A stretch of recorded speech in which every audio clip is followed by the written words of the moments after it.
నమస్కారం news 9 TV వార్తలకి స్వాగతం.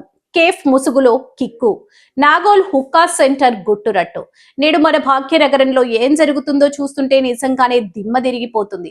ఓవైపు పోలీసులు పంజా విసురుతున్నా ఇంకోవైపు అక్రమ దందాలు మాత్రం అసలు ఆగడం లేదు. అచ్చం సినిమా సీన్లగా బయటకి చూస్తే అది ఒక కలర్ఫుల్ కేఫ్, కానీ లోపలికి వెళ్తే మాత్రం అసలు కథ వేరే ఉంది. హైదరాబాద్ లోని నాగోల్ పోలీస్ స్టేషన్ పరిధిలో ఉన్న సేహారి కేఫ్ పై ఎల్బీ నగర్ పోలీసులు మెరుపు దాడి చేశారు. పేరుకేమో కేఫ్, కానీ లోపల మాత్రం దట్టమైన పొగలు, గుప్పుమనే హుక్కా వాసనలు. కాఫీ తాగుదాం, చిల్ అవుతాం అని లోపలికి వెళ్తున్న యువతను మత్తులో ముంచేస్తున్న ఈ అక్రమ కేంద్రాన్ని పోలీసులు బట్టబయలు చేశారు. నిజంగా ఇది షాకింగ్ అండి. ఎలాంటి పర్మిషన్స్ లేవు, కనీసం రూల్స్ చూసే లేదు. మాకు ఎవరూ అడ్డు లేరు, మా అడ్డాలకు తిరుగులేదు అన్నట్టుగా ఈ నిర్వాహకులు రెచ్చిపోయారు. ఇంత కాన్ఫిడెన్స్ వీళ్ళకి ఎక్కడి నుండి వస్తుంది?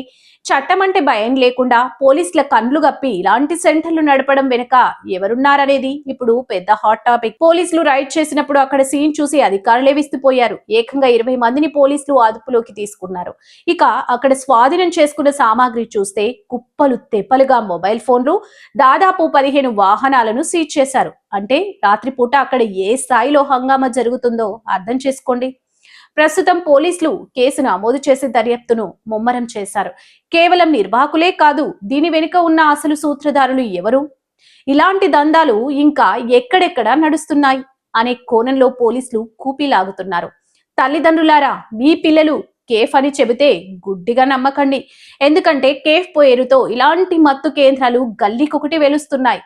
చట్టాన్ని అతిక్రమిస్తే ఊరుకునే ప్రసక్తే లేదని ఎల్బీ నగర్ పోలీసులు క్లియర్ కట్ వార్నింగ్ ఇచ్చారు. చూసారు కదా, సేహారి కేఫ్ చుట్టూ ముసురుకున్న ఈ పొగ కథ ఇంకా ఎన్ని మలుపులు తిరుగుతుందో వేచి చూడాలి. ఇలాంటి మరిన్ని లేటెస్ట్ అప్డేట్స్ కోసం చూస్తూనే ఉండండి న్యూస్ 9 టీవీ తెలుగు. జై హింద్.